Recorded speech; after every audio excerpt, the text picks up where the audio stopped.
Welcome friends, প্রত্যেকে স্বাগত আমাদের ইউটিউব চ্যানেলে।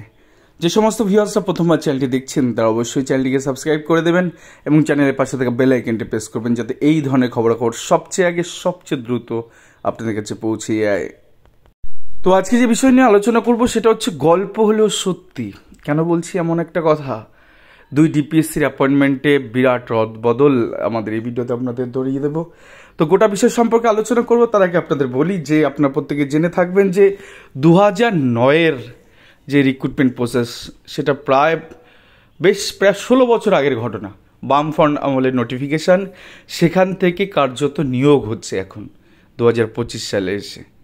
ভাবুন, যেখানে নিয়োগ বিজ্ঞপ্তি বেরোচ্ছে না সেখানে প্রাথমিক স্কুলগুলোতে কিন্তু নিয়োগ চলছে।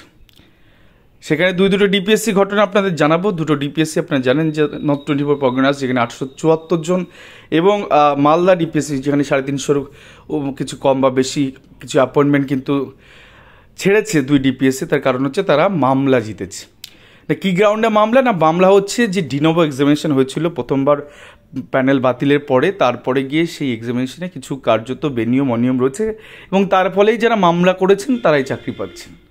এবং একটা লটারি কাটার মতন যারাই গেছেন তাদেরই কিন্তু কোর্ট কনসার্ন অর্ডার দিয়েছে, অর্থাৎ দুই পক্ষে সামঞ্জস্য একটা অর্ডার দিয়েছে এবং কার্যত নিয়োগ পাচ্ছে। এবং সেখানে মেধা কোনো ম্যাটার করছে না, অর্থাৎ পরীক্ষায় বসেছেন, কোর্টের দ্বারস্থ হয়েছেন, তারাই চাকরি পেয়ে গেছে এবং তারা অ্যাপয়েন্টমেন্ট রিসিভ করেছে এবং স্কুলগুলোতে জয়েন করছেন প্রতিনিয়ত আজকাল পরশু ধরে।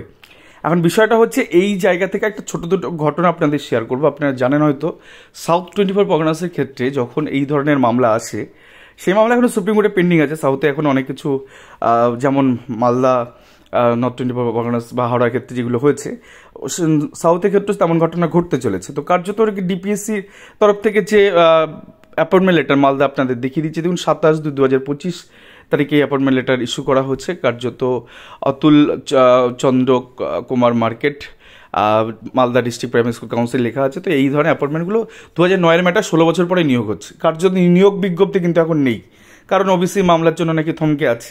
তো সেইখান থেকে নিয়োগ হচ্ছে। এবার যে বিষয়টা আপনাদের বলবো যে সাউথ 24 পরগনাসের ক্ষেত্রে যখন এই ধরনের মামলা আসলো কোর্টের কাছে, তখন জাস্টিস গাঙ্গুলি ছিলেন, গ্রুপ বি ম্যাটার তখন তিনি সামলাচ্ছিলেন। তখন তিনি বললেন যে নিয়োগের সেটাও সেই সিটগুলো যেহেতু কার্যত নিয়োগ হয়নি সেগুলো কিন্তু ক্যারি ফরওয়ার্ড হয়ে গেছে। সম্প্রতি জাস্টিস বিশ্বজিৎ স্যারের বেঞ্চে দিব্যেন্দু চ্যাটার্জির একটি মামলাতে সেম ঘটনা 16,500 যে রেস্ট অফ ভ্যাকেন্সি সেগুলো কি ক্যারি ফরওয়ার্ড হয়ে গেছে।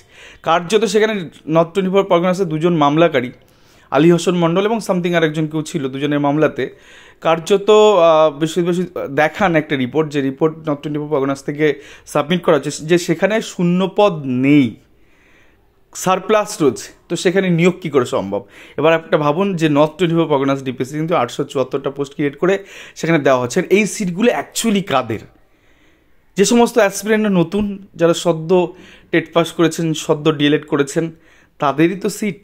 সেই সিটে কিন্তু ভাগ বসাচ্ছে 2009-এর ম্যাটারের প্রার্থীরা, কারণ এগুলো সুপার নিউমারি পোস্ট নয় যেখানে এই পোস্টগুলো ক্রিয়েট করা হচ্ছে। কার্যত এই সিটগুলো এখান থেকে খেয়ে নেওয়া মানে নতুন যে সমস্ত প্রার্থী অ্যাসপিরেন্টরা রয়েছেন, যারা কচি বয়সে চাকরি পেতে পারতেন স্কুলগুলোতে, কার্যত সেই শূন্যপদগুলো ভ্যানিশ হয়ে যাচ্ছে। দেখতে পাচ্ছেন নর্থ 24 পরগনাস ডিপিএসসিতে। আর যেটা রদবদল সেটা হচ্ছে খামের রদবদল, এছাড়া নতুন করে কিছু নেই। বাট 2009-এর ম্যাটার থেকে এই দুটো ডিপিএসসিতে এখন নিয়োগ চলছে। কার্যত এই শূন্যপদগুলো কিন্তু নতুন অ্যাসপিরেন্টদের শূন্যপদ। তার কারণ যে সিটে নিয়োগ হওয়ার কথা, রেস্ট অফ কিছু ভ্যাকেন্সি যেগুলো থাকে 5% অ্যাডিশনাল প্যানেলও কিন্তু এই দুটো ডিপিএসসিতে প্রকাশিত হয়ে গেছে। অর্থাৎ তারপরে রিক্রুটমেন্টের আর জায়গা থাকে না। একটা নন জয়নিং সিটে প্রাইমারিতে কোথাও উল্লেখ নেই যে যতগুলো নন জয়নিং সিট থেকে সম্পূর্ণটাতে নিয়োগ দিতে হবে এমন কোনো রুলস বা প্রভিশন 2001-এর রিক্রুটমেন্টের রুলসে ছিল না। তো কার্যত কোর্টের অবজারভেশন কিন্তু কোর্ট এগুলো দিচ্ছে। কার্যত অনেকের ক্ষেত্রেই যারা নতুন অ্যাসপিরেন্ট আছে তাদের ক্ষেত্রে এটা খুবই খারাপ খবর যে তাদের সিটগুলোতে কিন্তু নিয়োগ হয়ে যাচ্ছে। একটা পরিষ্কার কনসেপ্ট আপনাদের দিলাম, কারণ এই ঘটনা কোর্টে একাধিকবার দেখা গেছে এবং কার্যত সেক্ষেত্রে সুপার নিউমারি পোস্টের কথা এসছে। বাট এই ক্ষেত্রে কিন্তু ফ্রেশ রিক্রুটমেন্ট মানে ফ্রেশ ভ্যাকান্সিগুলোতে কিন্তু নিয়োগ হয়ে যাচ্ছে এবং নতুন যারা পরীক্ষায় বসতে চলেছেন তাদের ক্ষেত্রে এগুলো একটু নেতিবাচক প্রভাব ফেলবে। তার কারণ সিট কিন্তু নিজে জেলাতে পাবে না, অন্য ডিস্ট্রিক্টে হয়তো গিয়ে সেখানে অ্যাপ্লাই করতে হতে পারে। তো সিট রাজ্য সরকার যে প্রচুর অ্যাভেলেবেল আছে, বাট কার্যত তারা তো আর সম্পূর্ণ সিট দেয় না, কারণ অর্থ মন্ত্রকের একটা অ্যাপ্রুভাল লাগে।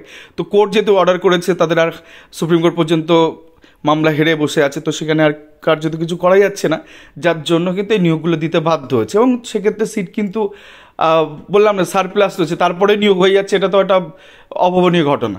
তো সেই ঘটনাগুলো কিন্তু ঘটছে, এবং নতুন অ্যাসপিরেন্টরা কিন্তু এক্ষেত্রে ক্ষতির সম্মুখীন তারা হবেন আগামী দিনে।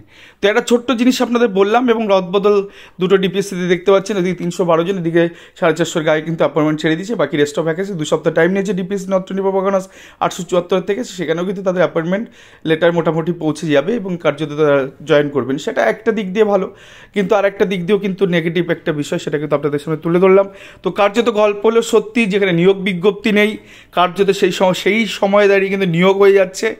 তো যারা দুর্নীতি বেনিয়ম করেছে তাদের যে চরম শাস্তি, সেই শাস্তি উপেক্ষা করার জন্য তাদের পানিশমেন্ট হিসাবে এই সমস্ত প্রার্থীরা হয়তো চাকরি পাচ্ছেন, কিন্তু কার্যত ভবিষ্যৎ যে সমস্ত প্রার্থীরা ছিলেন তাদের থেকে সিটগুলো নেওয়া হচ্ছে। তো এটি খুবই একটা নেতিবাচক দিক তাদের হয়ে দাঁড়াবে, কারণ এইভাবে যদি সিটগুলো শেষ হতে থাকে তাহলে তারা কোন সিটে কম্পিটিশন করবে, সিট কি আদৌ কতটা ক্রিয়েট করবে। সেক্ষেত্রে নতুন বিজ্ঞপ্তি আসলে দেখা যাবে যে, যেমন এর আগে আমরা 11,765 দেখেছিলাম নদীয়াতে ভ্যাকেন্সি নেই, আরও কয়েকটা ডিস্ট্রিক্ট ভ্যাকেন্সি নেই। তো কার্যত নতুন নিয়োগে কিন্তু এই কয়েকটা জেলায় ভ্যাকেন্সি থাকবে না।